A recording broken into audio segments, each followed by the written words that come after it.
Imagine standing in front of a classroom full of students you've dedicated your life to teaching, only to realize they aren't just rebellious teenagers. They are calculated predators who have decided to systematically destroy your career, your reputation, and your sanity. I sat in my car in the school parking lot, shaking so violently I couldn't insert the key into the ignition, watching the viral video they had just uploaded. They hadn't just caught me in a vulnerable moment.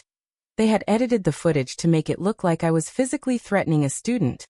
A complete fabrication that was currently racking up thousands of views and dozens of comments calling for my immediate firing and arrest. My heart was hammering against my ribs like a trapped bird.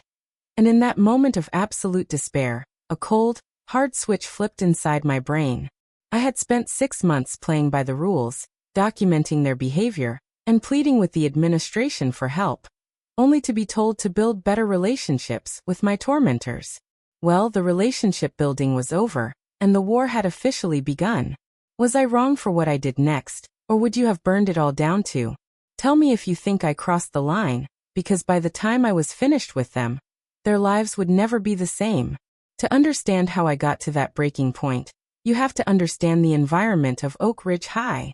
I've been an English teacher for 10 years, and I love what I do. Or at least I used to. This year, I was assigned a senior honors elective that was dominated by a group of 4 students who ran the school like a private fiefdom. There was Caleb, the ringleader, whose father sat on the school board and whose mother was the head of the PTA. Then there were his lieutenants. Jax, a star athlete with a mean streak, Chloe, who used social media like a weapon, and Sarah, the quiet one who did all their dirty work. They didn't just disrupt class. They practiced a form of psychological warfare that I had never encountered in a decade of teaching. It started small, with accidental spills on my desk and muffled laughter every time I turned my back to write on the board.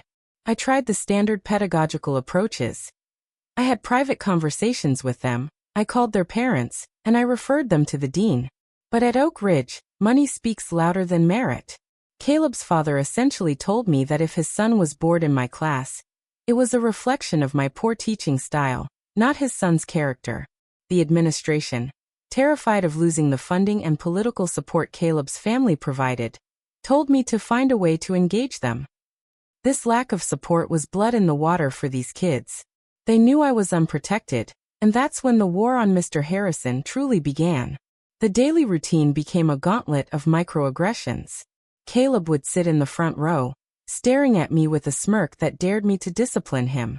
If I corrected his grammar, he'd sigh loudly and check his $500 smartwatch. If I assigned homework, Sarah would distribute a key she'd hacked from my private cloud storage before the bell even rang. They weren't just being lazy. They were actively dismantling my authority in front of 26 other students who were too terrified to say anything. I remember one Tuesday in November specifically. I was lecturing on The Great Gatsby, trying to connect the themes of social decay and corruption to modern life. Jack suddenly interrupted, asking if I was talking about my own bank account. Since my shoes looked like they were from a thrift store, the room erupted in snickers.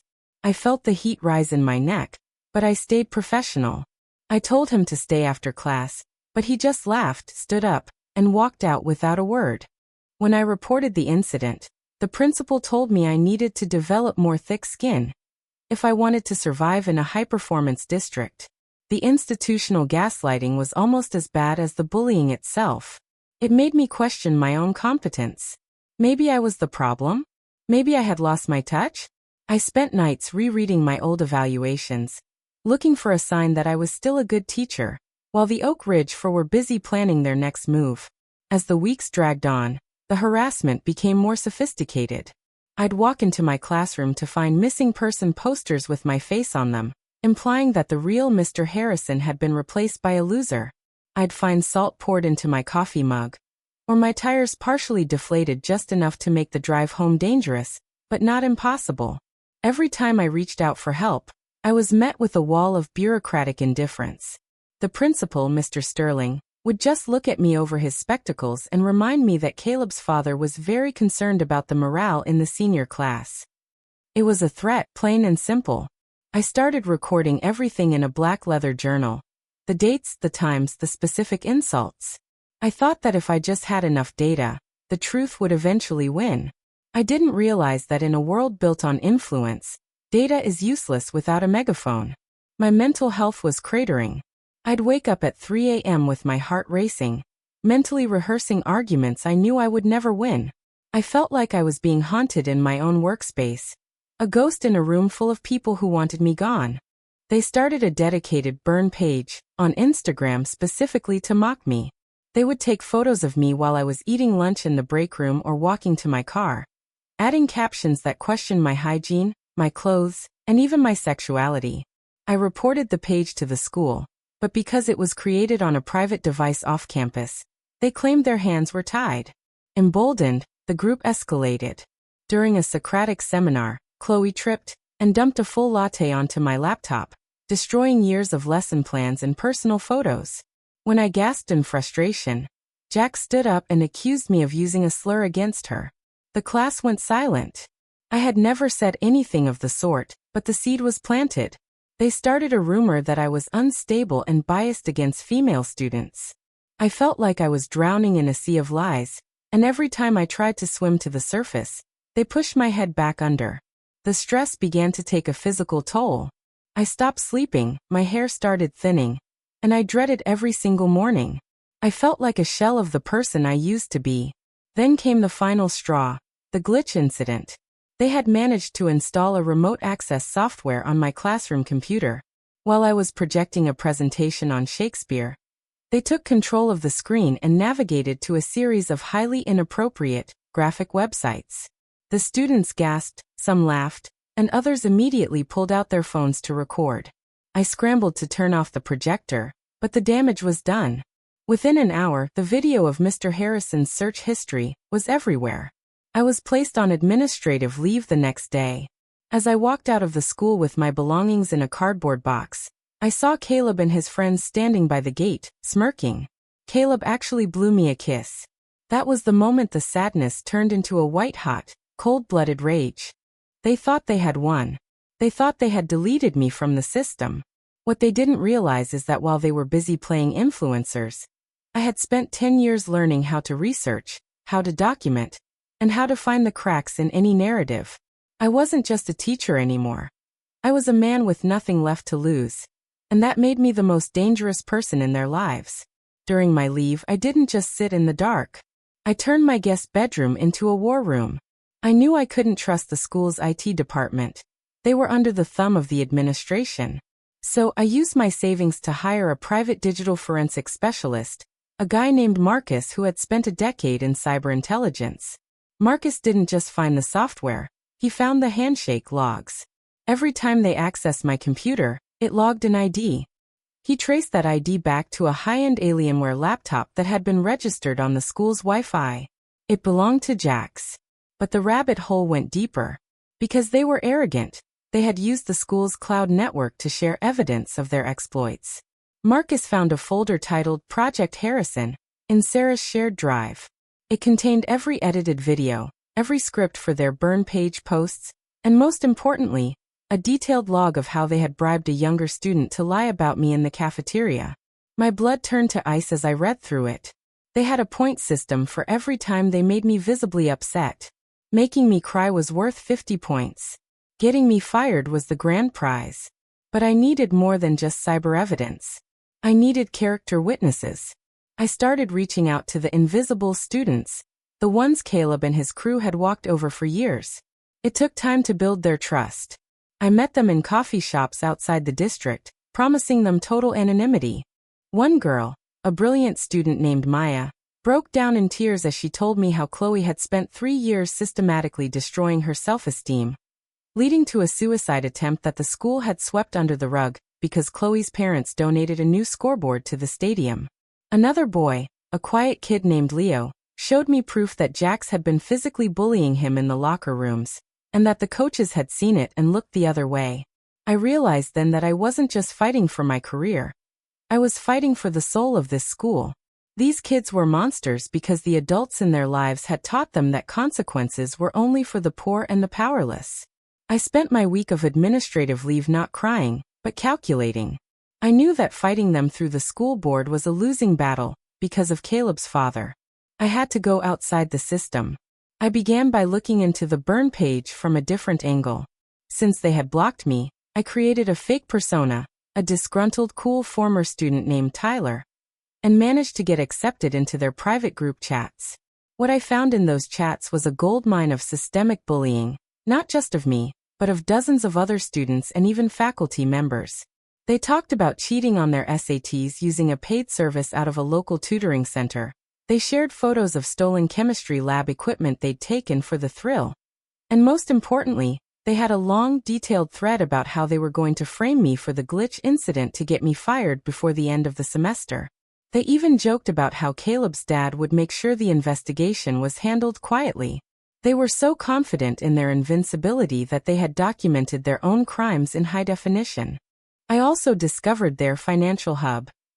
It turned out the SAT service wasn't just a one-time thing. Caleb had been acting as a middleman, charging other wealthy students thousands of dollars to guarantee them scores above 1,500. He was running a full-scale academic fraud business right under the noses of the faculty. I managed to track the Venmo transactions, disguised as pizza or fantasy football, and cross-reference them with the dates of the major exams. The scale of the corruption was staggering. It wasn't just 4 kids. It was a network of privilege that relied on the silence of everyone else. I knew that if I brought this to light, I wouldn't just be taking down the bullies. I'd be shaking the very foundation of the Oak Ridge community. I spent 48 hours straight organizing the files, creating a digital timeline that was impossible to refute. I felt a strange sense of calm.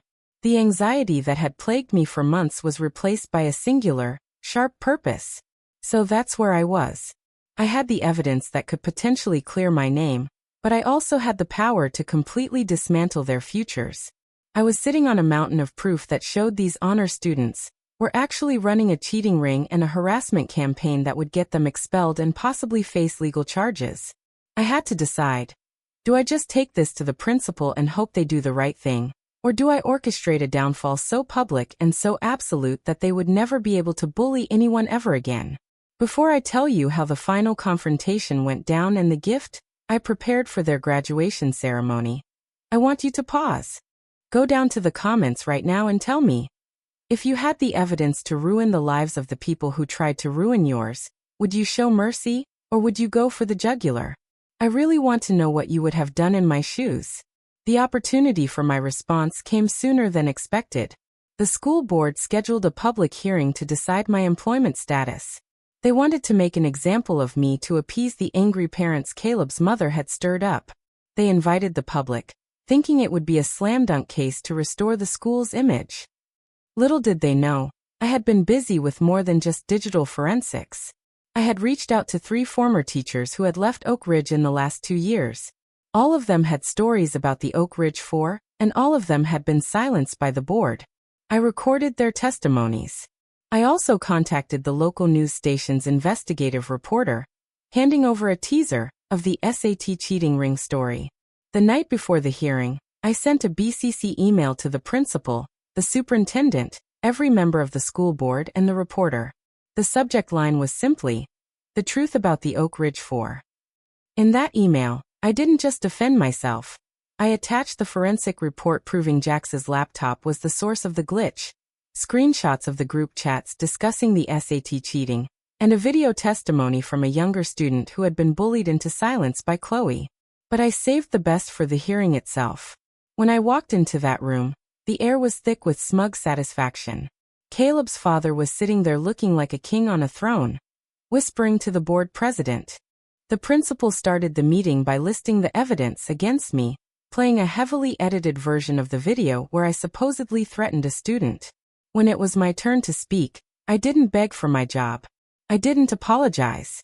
I stood up, opened my laptop, and connected it to the same projector system they had used to humiliate me.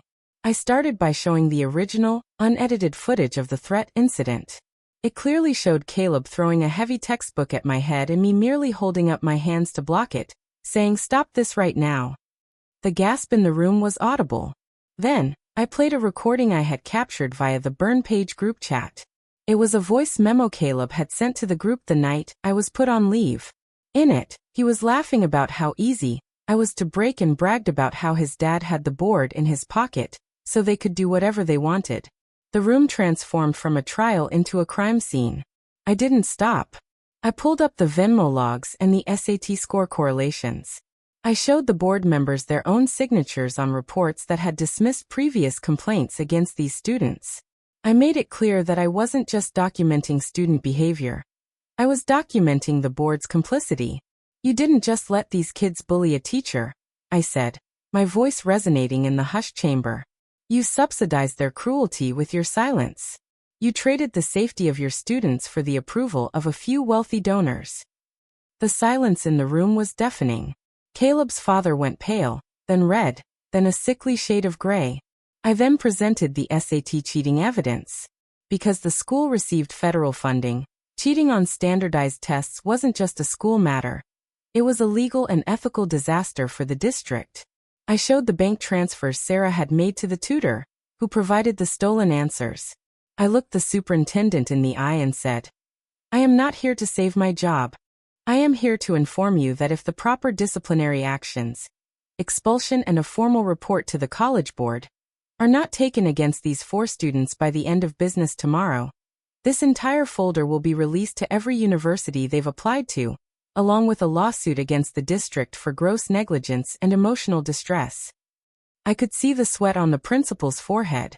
They realized that by trying to protect the golden children, they had led a Trojan horse into their own boardroom. But the real climax happened outside that room. As I left, the investigative reporter was waiting by the front doors. I didn't even have to say a word. I just handed her the USB drive containing the full dossier. The story broke on the 11 o'clock news. Elite students or cyberbullies. Scrutiny at Oak Ridge High. By the next morning, the SAT cheating ring was the talk of the state. The tutoring center was raided, and the tutor rolled on the students immediately to save his own skin. The pressure was so immense that the school board couldn't hide behind their political connections anymore. They had to choose between 4 rich kids and the survival of the entire district's accreditation. They chose survival. Caleb, Jax, Chloe, and Sarah were served with expulsion papers that same afternoon. Their parents tried to sue, but when the news aired the voice memos of their children admitting to the crimes, their legal representation dropped them. The fallout was like a series of falling dominoes. The state opened an investigation into the district's finances, discovering that Caleb's father had been funneling school board funds into his own private ventures. He was indicted on 3 counts of fraud. The principal, Mr. Sterling, was forced into early retirement without his full pension. The Oak Ridge 4 weren't just expelled. They were banned from all school grounds and events. The graduation ceremony they had spent years preparing for, the one where they expected to give speeches and receive awards, happened without them. In fact, their absence was the most talked about part of the night. The students they had bullied for years finally felt like they could breathe. Maya and Leo were among the top graduates, moving on to universities that had once seemed out of reach because of the shadow cast by the elite group. The aftermath was a total collapse of their little empire. The board had no choice. With the local news sniffing around and the threat of a massive lawsuit, they couldn't protect Caleb anymore. All 4 of them were expelled 2 months before graduation. Their college acceptances, Ivy League's top-tier state schools, were rescinded once the universities were notified of the disciplinary record and the SAT fraud. Jax lost his athletic scholarship and was barred from playing in the regional playoffs. Chloe's influencer reputation was destroyed when the screenshots of her bullying went viral in the local community. She actually had to delete all her accounts after being canceled by her own peers. Caleb's father was forced to resign from the school board in disgrace, and his mother's PTA position vanished overnight. They were social pariahs in the very town they once owned. I heard later that Caleb had to move 2 states away just to find a community college that would take him.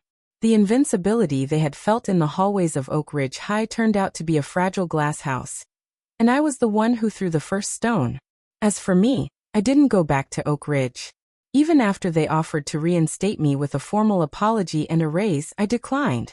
I realized I couldn't work in a place that required me to become a monster just to get justice. I moved to a different district, one with a much stronger backbone, and I'm teaching again. I have a classroom where the students respect each other, and where the administration actually listens. I've become an advocate for teachers' rights and anti-bullying legislation, using my story to help others who feel trapped in the same cycle of silence. I learned that my value as a teacher isn't determined by how much abuse I can take, but by how much I'm willing to protect the integrity of the profession. I still have the black leather journal, but now the entries are about the successes of my new students, not the cruelty of my old ones. I have a classroom where the students respect each other, and where the administration actually listens. But I'll never forget the look on their faces, the look of pure, unadulterated shock, when they realized that the weak teacher they had targeted was the one who ended their reign of terror. I still get messages from former Oak Ridge students thanking me for finally breaking the Four's hold on the school. It turns out, I wasn't the only one they were hurting. I was just the only one who fought back. The lesson I learned from all of this is that bullies only have power as long as the people around them are afraid of the consequences of speaking up. They rely on your silence and your desire to be the bigger person.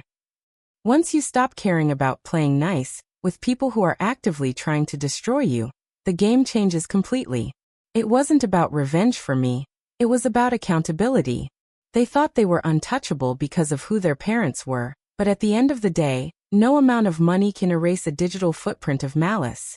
My life is back on track now, and I'm happier than I've been in years. I learned that my value as a teacher isn't determined by how much abuse I can take, but by how much I'm willing to protect the integrity of the profession. Like this video if you were on my side and think those kids got exactly what they deserved. If you think I went too far by targeting their college futures and ruining their young lives, tell me why in the comments.